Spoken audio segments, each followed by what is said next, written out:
So I'm not exactly sure how I discovered this game. I believe it may have been through GameSpot, but I don't know. And there was one day when I just decided that I was going to have a bit of a spree, a shopping spree. And so I think this was the same day that I bought my DS Lite that I got. And I think I also got Tomb Raider Legend on the same day as well. But I got this game and I brought it home and I played a little bit of it on that night. And then I played a lot of it on that night because as it was getting late and as I was going to bed, I just started to play a bit more and strange things happened. Basically, I didn't sleep very well because I was thinking about the game because I wanted to play it, and then I woke up really early, but dead tired. You know when you wake up and you're really, really tired and you just want to sleep? Well, I was in this state, and I remember being in the state and thinking to myself, I just have to play this game. And so I would put this game in and I would play it whilst falling asleep, and I would sort of go by the audio cues as to what was happening, and I would learn different button combinations to how to open the menu and how to do different things. And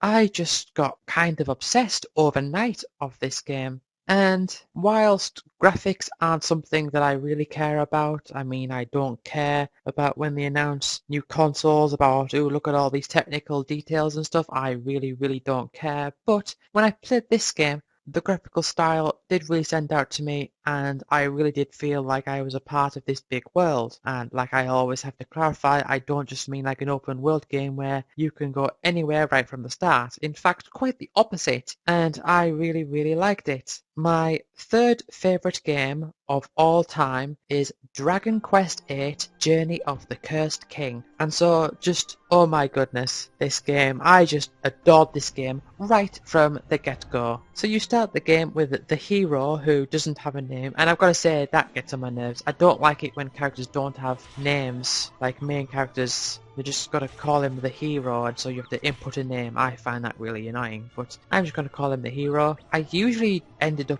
calling him the main guy, just the main guy, because that's just how I knew him, as the main guy, but Dragon Quest lingo calls these characters the hero, that being the main character. And so you start with the hero and Yangus, who is the hero's right-hand man, basically. And you start the game very weak, you don't really have any abilities or anything. And you don't have any MP to start with, so you can't really use any spells. But as you gain a few levels, you'll start to learn some spells, like the hero will learn a cure spell. And what this game did that I really, really fell in love with straight away was that the first town had all this open field surrounding it, meaning that you could explore in that geographic sense, and you were given a main target, a main story focal point to get to, that being the cave across the path that you can see. But what I found quite fascinating about this game is that you do have to do some leveling, and I absolutely loved that. I loved this idea of starting the game and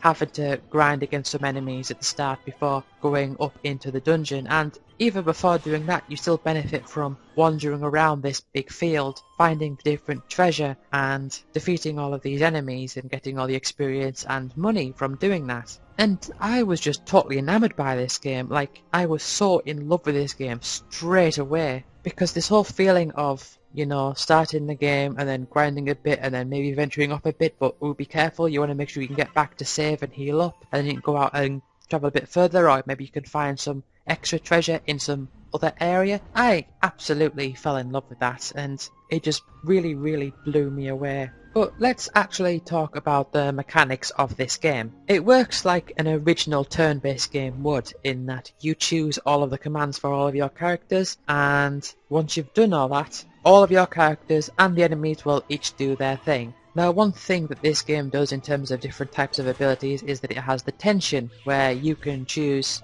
to make a character psych up and they will basically temporarily gain more power. So you can psych them up once and then do a slightly more powerful attack, or you could say psych them up twice and then do an even more powerful attack, or if you have the opportunity to, psych them up to max and then do a very powerful attack and do a load of damage. Of course, if you're using attacks which have like a 50% accuracy, then they're still going to have a 50% accuracy, and you really do have to take that risk if you're going to do that. The way that characters level up and learn abilities in this game is through weapon proficiencies. Each character has 3 separate weapon types that they can equip, which when you level up you can distribute points into these different weapon types, and that it also includes fisticuffs, which means no weapon, and their unique skill. So for example, the hero, you can use swords, spears, boomerangs, and then he also has fisticuffs and courage, and the more points that you put into things, the more abilities they will learn that are specific to that particular weapon type. Although if you put into the extra one, such as the hero's courage, then you will gain other abilities that don't require weapons, such as different healing types. But there's a limit to how much points you can put into each individual trait, and I believe it's calculated by 25 plus double of that character's level, so you can't just dump all of their points into one area.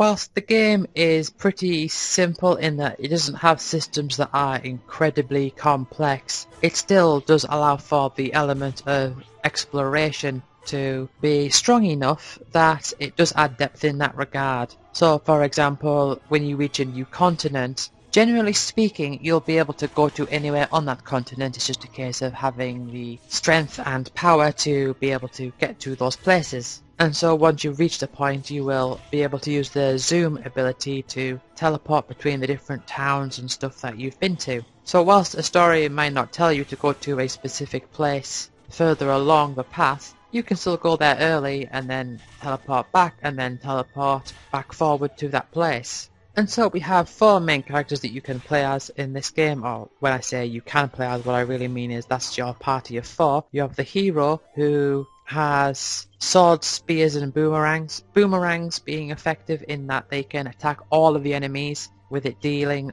more damage to the enemies to the left than the ones to the right. And he also learns some basic healing abilities, and he can learn the very powerful healing abilities, as well as some magic attacks for dealing damage. Yangus is the most physically based character in the game. He does learn the weak level healing spells, but most of Yangus's focus is through physical attacks, through being powerful with his clubs and axes. Jessica is the most magic based character, although she doesn't really have anything to do with healing magic. She has a lot of elemental magic spells. And then you have Angelo, who is kind of like a alternate version of the hero. He also focuses on healing spells and can also use swords, but he also gets access to bows as well. But my biggest praises of this game is just how enjoyable it is to play. Just being able to go out there and fight enemies in this big world and having random battles and turn-based battles, and the fact that some abilities have a sort of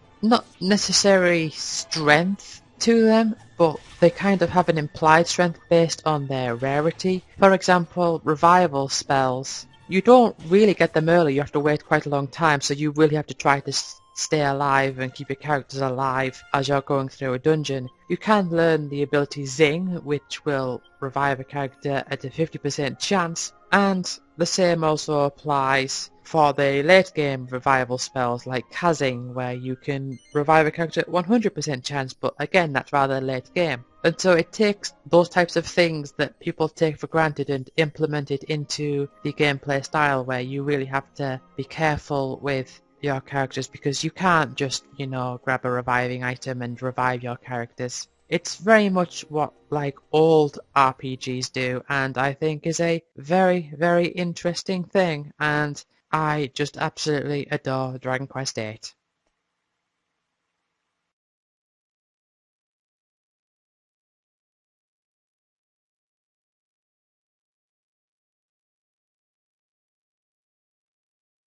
This game really, really impressed me. It didn't impress me right away because, see, I approached this game with relatively high expectations, but there was something about it that made me approach it with lower expectations than what you may think. However, upon playing this game and discovering the breadth and depth of its systems and just how everything works, I was absolutely mind blown. As you may recall, around 99-2000, I was introduced to Final Fantasy VIII, and I was absolutely mind blown by it. Absolutely. And I developed this feeling that because Final Fantasy VIII is a very, very advanced game, it's a turn-based game with random battles and RPG customization and combat and stuff, I had this strong feeling that this type of gameplay is going to be something that we are going to see more of in the future because it's a very advanced system, and therefore it made sense to me to say this is what the future is going to be like. And I kind of had that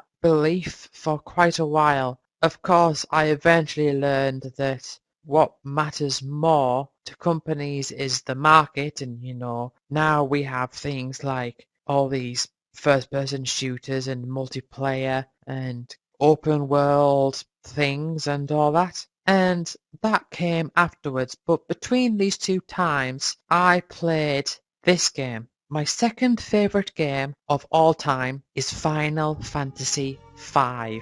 Final Fantasy V, man. I mean, imagine this, okay? I am there playing Final Fantasy VIII thinking, wow, this system is so deep, it's so complex, this is something that we are going to see in the future. And later on, down the line, maybe about a year or so, or maybe 2 or 3 years, 1, 2 or 3 years, I got the Final Fantasy Anthology, which had Final Fantasy 4 and 5 on it. And I believe that I was shown Final Fantasy 6 before this, so I knew that there was a Final Fantasy before in 2D, which I saw through the Final Fantasy 6 at the childcare centre, but I didn't expect the systems to be as deep, and here I was, playing Final Fantasy V after having briefly played Final Fantasy IV, which is a very simple Final Fantasy game, and my conception that this type of combat and this type of gameplay is something of the future because it's so advanced, I was playing a game that was about 10 years old that did exactly that, and I was just amazed by it. So, Final Fantasy V, okay, I will explain how it works because it is just amazing. So you have 4 main characters and you get them all really early on in the game. Bart, Lena, Galuf and Faris. Although I originally played the PlayStation version, so for some reason Lena was translated into Rena, but she's called Lena, that's like the more official translation. And so you start the game off and you can use basic attacks and you can use items, which seems fairly standard. And then you go through the first dungeon and then you unlock the first set of job classes. Now, the way that it works is that each character has their own individual level and then they have a separate level for each individual job class, and there's about 20 to 30 of these job classes overall that you get throughout the course of the game. As a freelancer, which is like the basic job class where you don't have anything, freelancers can equip all weapons and they can equip 2 abilities, and you learn abilities by using job classes, but as a freelancer you can't learn anything. But anything that you have learned from any other job class, you can equip up to 2 of those abilities. And there's 2 types of abilities. There's active abilities and passive abilities. The active abilities are symbolised with a exclamation mark before the name, and so that's how you can tell if it's passive or active. Active meaning you can use it in battle, and passive meaning it's just something that affects the character in some way. So a freelancer can equip 2 of these abilities, but then you get the first set of jobs, which includes Knight, Monk, Thief, White Mage, Black Mage, Blue Mage, which very much resembles the 6 job classes from the original Final Fantasy if you exchange Red Mage for Blue Mage, and you can make any of your characters any one of these 6 different roles. And each different job class has its own set of weapons that it can equip. So for example, knights can equip swords, but they can't equip rods. And also they have one ability that is attached to that particular job class. So say for example a black mage will have access to black magic. So whatever black magic you have, a black mage, you will have that black magic command as a black mage, and you will have 1 ability slot, unlike the freelancer which has 2 ability slots. So there's less flexibility there, but it's the only way for you to learn abilities. When you defeat enemies as these job classes, you will gain ABP towards each of those job classes for each character for whatever job class they are, and when they reach certain thresholds they will level up. and when a job class levels up, they will gain one extra ability to add into their ability list. And the abilities in the ability list are the ones that you can equip. So like I said before, freelancers can equip 2 of these, and the other jobs can equip 1 of these. And so I can give a basic example of this. So you have Bart and you make him a black mage, and then you kill some enemies as a black mage. He will gain some ABP and he will learn black magic level 1. Which means that you can then turn him into another job class, say a white mage or a monk or whatever, and in that 1 extra ability slot you can give him black magic level 1. So then him as a white mage can use level 1 black magic, or him as a monk can use level 1 black magic. Very deep and it's very flexible. But on top of all of this, each job class also has its own traits, and what I mean by that is that there are a bunch of passive abilities that are assigned to different job classes that you kind of automatically have if you are that job class. So for example, a blue mage innately has the trait of learning. Learning is an ability that you can get which, when equipped, you will gain access to blue magic spells when that character is hit with that particular blue magic spell. But blue mages innately have this equipped. So say if you have a character that is a blue mage and then you face off against one of these bats and then use vampire on your blue mage character, then you will get vampire added to your blue magic list. Or if you switch to, say, a knight after learning the ability called learning and give that knight the ability called learning, then that character, once being hit with blue magic, you will then learn that blue magic spell. But there is this thing called a freelancer bonus, and what that means is that if you max out a job class to its maximum level and then you switch that character to a freelancer, the freelancer will adapt some of the inherent traits from the jobs that you have mastered. So for example, if you master a blue mage and then switch that character to a freelancer, even if you don't equip the learning ability, you will still learn blue magic by having that character hit with blue magic. Now thankfully, this doesn't apply to all inherent traits of different job classes because there's many of them that you don't necessarily want. So the biggest example is with berserkers. The ability berserk, which berserkers inherently have, you don't necessarily want that equipped, because what berserkers will do is they will be completely uncontrollable and they will just forever attack.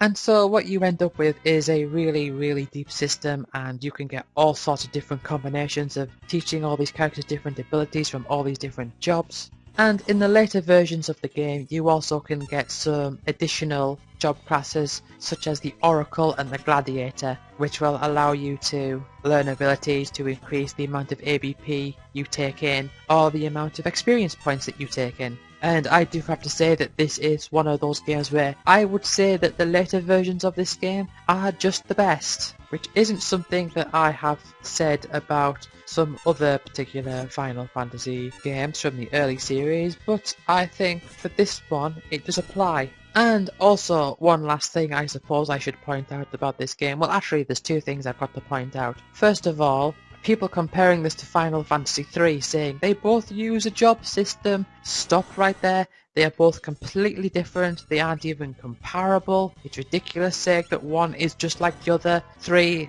has nowhere near as much depth as 5 does, so just stop right there. But also I just want to say that I really like the world design with this game as well, because you do get points where you get access to different modes of transportation that, well, make you sort of solve puzzles as to how to get to a particular place. So for example, an airship can only land on flat terrain such as grass or desert, whereas a black chocobo can only land in forests. And then you have the dragon that can't go over mountains, and you have to think about the different ways of getting different modes of transportation to connect in such a way that you can reach certain areas where you'll find the extra content. And I just absolutely adore the breadth and depth of Final Fantasy V.